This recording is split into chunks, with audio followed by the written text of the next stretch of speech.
Et yo la guilde, je vous avais fait une vidéo qui annonçait l'arrivée de la série Arcane il y a quelques jours dans le cadre du projet de MMO de Riot Games. Je pense qu'aujourd'hui ils sont en train de poser des fondations extraordinaires à travers cette série pour League of Legends, mais surtout pour poser le décor de leur futur MMO. Je vais donc vous présenter aujourd'hui cette série et vous partager mon avis sur leurs plans à venir. Comme toujours, pour ne pas manquer les prochaines vidéos, n'oubliez pas de vous abonner. Sur ce, c'est parti!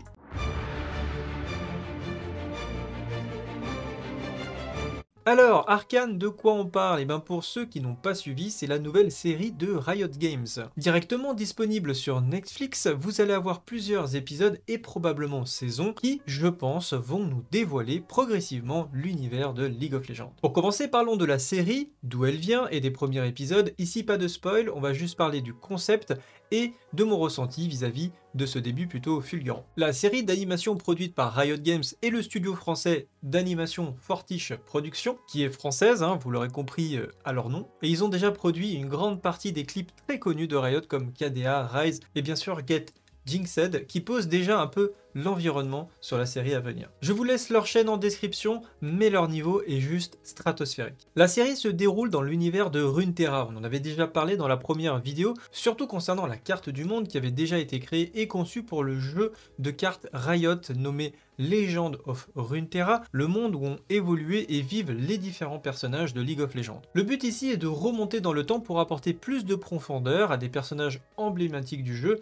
et de raconter leur histoire. Ils ont annoncé 9 épisodes pour le moment qui durent environ 40 minutes pour un rythme de 3 épisodes par semaine. La première aventure va donc se dérouler dans les villes de Piltover et Zone avec la mise en avant de Jinx et Vi. Sachez que si vous ne connaissez pas ces personnages, car par exemple vous n'avez jamais joué à League of Legends, ce n'est absolument pas un frein pour apprécier la série. Zone, pour commencer, est un endroit dangereux, pauvre et sombre, tandis que Piltover est une ville prospère et brillante. A l'origine, ces deux villes ne formaient qu'une seule et même entité, Oshravazone. Comme précisé sur le wiki de LoL, au fil du temps, différents conflits ont divisé la ville et les noms ont été changés en Zone pour la ville basse et Piltover pour la ville haute. D'ailleurs sur le wiki, j'adore cette image où on voit la cité en fait de Piltover qui est brillante et lumineuse en haut, et plus on descend les différentes strates comme ça de la ville où on découvre en fait les coulisses de cette ville et sur quoi elle est fondée et toute la misère en fait. Plus on descend et plus c'est la misère, plus on s'enfonce dans l'obscurité et les ténèbres. Ces différentes zones ont été utilisées pour inspirer la création ou justifier l'existence d'une partie de la vie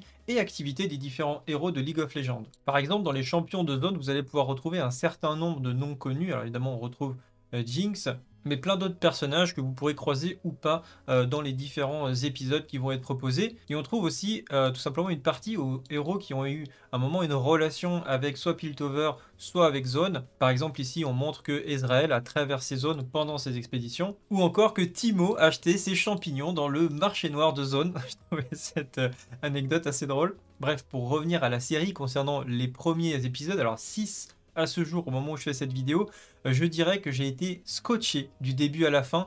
L'animation, comme on a pu le voir au début de Fortiche Studio, nous assure un sans faute au niveau de la qualité. Le doublage est très juste et probablement de ce qu'on sait faire de mieux en doublage français. Je tiens à le souligner parce que c'est pas toujours le cas. On s'attache très vite aux différents personnages et on passe par toutes les émotions avec de la surprise jusqu'aux dernières minutes. Clairement, je vous conseille cette série et j'ai hâte de voir la suite personnellement. Maintenant, je pense qu'on assiste ici à un coup de maître de la part de Riot, que ce soit pour apporter de la visibilité à leurs différents produits. Ils sont d'ailleurs dans le top 2 des tendances sur Netflix au moment où je fais cette vidéo, ce qui est juste insane. Je pense que cette série, qui en plus d'être très rentable, va leur permettre de poser le décor pour leur futur MMO, pour avoir un lore profond et pouvoir inspirer les joueurs pour leur permettre de mieux apprécier l'univers fraîchement naissant de League of Legends. Comme a pu faire Warcraft à une époque, avoir un lore important, dense et riche permet aux joueurs de mieux s'identifier et d'accrocher dans les jeux proposés, surtout dans le cadre d'un MMO. Comme par exemple quand on compare le lore de New World, qui tient sur quelques lignes,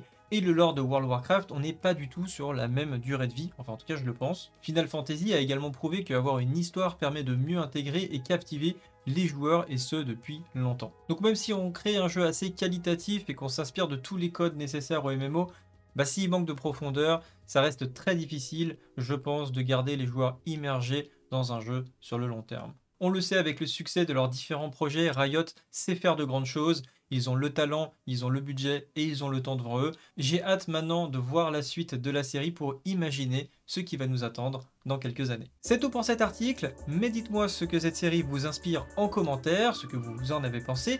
Si la vidéo vous a plu, n'hésitez pas à vous abonner et laisser un like, ça fait toujours plaisir. Sur ce, salut à tous, salut la guilde et à bientôt. Ciao!